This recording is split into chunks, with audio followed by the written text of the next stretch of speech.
Okay, let's proceed to the last topic. This is not actually a method, but it's still a method. It's one way of identifying whether um, an investment is a good investment or bad investment. It's quite similar to rate of return. Now we call this the internal rate of return or IRR. No? So ginagamit natin ito if um, meron lang ang data na meron tayo ay mga cash flows lang. Cash inflows and outflows. So if we have cash inflows and outflows, we can compute for if we only have those things, no. Kasi we can compute for the interest uh, rate. No? If we compute for the present worth or annual worth of each cash flow, whether it is an inflow or outflow, then we can equate this two quantities, the inflows and outflows, equate natin, or we can equate natin, and then if and then the resulting value of I in the equations will be the rate of return. We call that the internal rate of return. So for ROR values calculated in this and later discussions, sa later na problem solving natin, only the cash flows themselves are used. So take note, only the cash flows themselves are used to determine an interest rate that balances the present worth relation. So although in this topic we're just going to use the present worth, although you can also use annual worth. No? So after this, you can actually get the idea of how we do this. So you can also apply it using annual worth method. So therefore, the ROR may be considered a relative measure, while the present worth are absolute measures, since resulting interest rate depends only on the cash flows themselves. So the resulting interest rate, so yung masasolve natin na interest rate using present worth of all cash inflows and outflows, it depends on these cash flows lang, no? So the I or the interest rate would be a relative measure, no? The correct term is the internal rate of return. So ito yung term na ginagamit natin. Although some books or some references still calls it rate of return, no. So however, the term ROR is used interchangeably. Okay? So ang gagawin natin ay equate natin yung lahat ng present worth ng inflows, cash inflows and cash outflows to zero.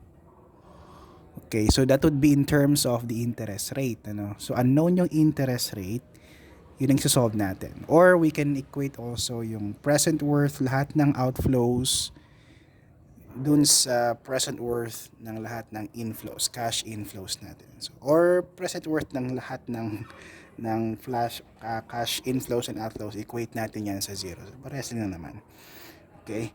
So the rate of return is the IRR in this case, is the interest rate that makes the present worth or annual worth, because you can also use annual worth of a cash flow series exactly equal to zero. So equate natin equate natin yung present worth to zero. If we do that, we can solve for, so the equation should be is in terms of I, and the resulting value of I would be the internal rate of return. So if of course if that is, kung yung lalabas na value ng I would be attractive to you or not, that will be dependent on your decision, no? So let's try to solve this third problem to illustrate how we do this method, no? So applications of lean manufacturing techniques coupled with value stream mapping can make large financial differences over future years while placing greater emphasis on environmental factors. Engineers with Monarch paints, yeah, so have recommended to management an investment of 10 million pesos now in novel methods using uh, environmentally acceptable na methods, no? Using novel methods that will reduce amount of wastewater. Okay. Packaging materials and other solid waste in their consumer paint manufacturing facility. So, so estimated savings are, so ibahin nila yung methodology. Okay, magiging environmentally friendly manufacturing methodology para ma-reduce yung wastewater. Pero mag-invest sila ng 10 million pesos. Okay? So, with that, makaka-save sila ng, so estimated savings are 750,000 per year for each of the next 10 years. And an additional savings of 15 million at the end of 10 years in the facility and equipment upgrade cost. Determine the rate of return. So determine the rate of return. So let's try to draw the cash flow diagram. No? So mag-invest tayo ng 10 million. Ang initial investment natin is 10 million pesos. Okay. So pag ginamit natin yung bagong methodology na environmentally friendly, okay, so makakatipid tayo every year ng 750,000 pesos. And then at the end of the 10th year, ay meron tayong savings na 15 million pesos, okay, sa facility and equipment upgrade cost. Okay, so this would be our cash flow diagram. So determine the rate of return or the internal rate of return. So cash flow lang yung given natin. Ang unknown is the value of I. So how do we, ang discard natin, ang solution natin is that pwede namang we solve for the present worth of this cash flow and equate it to 0. And then after that, we will be able to solve for the value of I, which is the rate of return. Of course, if it is desirable or not, that would be dependent on the company. So all present worth equals 0. Tapat natin yung figure yan. So present worth ng cash flow natin, equate natin sa 0. So ano yung mga andito na items? So yung present worth natin, ang initial investment natin is 10 million. Okay, so nandito siya sa may or pwede naman nating ilipat ito sa may right side ng equation and equate this to 0. Anyway, so present worth of all these is 10 million equals yung present worth nitong annuity na to, tig 750,000, convert kunin natin yung present worth niyan. Also the present worth of 15 million pesos. So ito, formula natin. Okay, so we have this equation. So solve the value of I by, we can use trial and error or any applicable numerical method, or I'm allowing you to solve the to use the equation solver. Okay, so we ilipat natin yung 10 million sa right side ng equation so that we will be following this particular equation, no? Ito, so negative ito kasi downwards outflow siya. Pag inflow positive, as I've mentioned before. Pag outflow negative. So negative ito. Okay? Negative siya. And then pag nag-shift solve kayo, ito yung lalabas, pero hindi siya lalabas.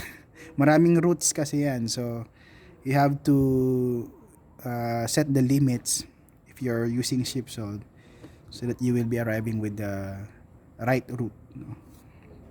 Siyempre kapag negative, wala namang negative na rate of interest, ano, so wala, hindi pwede. May imaginary na root. So ito, or interest rate natin is ito, nilagay ko yung kompleto, no? Or that is 10.5548%. So ito yung ROR, internal rate of return natin. So that is IRR. So medyo mababa siya. So anyway, you decide naman kung okay lang to or hindi as an investment. Okay? So that's how we solve for the IRR. So ganun lang. We solve for the present worth of all cash, no? And then solve for I. So another example here. A proposed project would require the immediate investment of 50,000 and is estimated to have a year-end revenues and costs as follows. So ito, hindi siya pare-parehas yung revenue niya every year at saka cost niya every year, which is more realistic, ano. Kapag in-assume mo kasi na constant yung revenue mo, or in-assume mo na yung gastos mo per year ay constant, medyo unrealistic siya because that's not what's happening in reality, ano.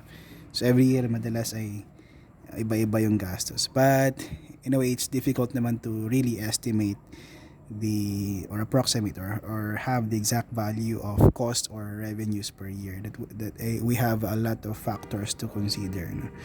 So number 4, revenue natin, annual revenue, and then annual cost natin.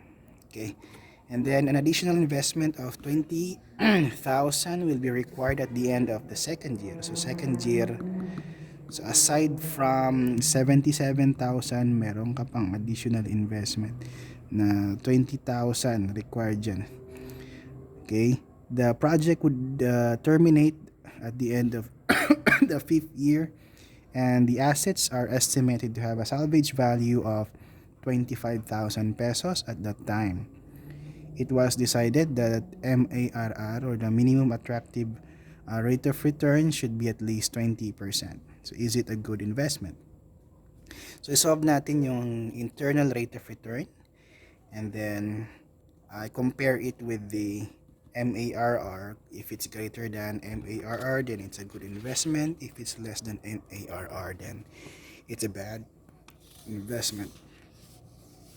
Then cash inflows natin. So first year, 75, 90, 100, 95, then 60. And then of course, yung salvage value, do not forget to include that because that's an inflow, ano?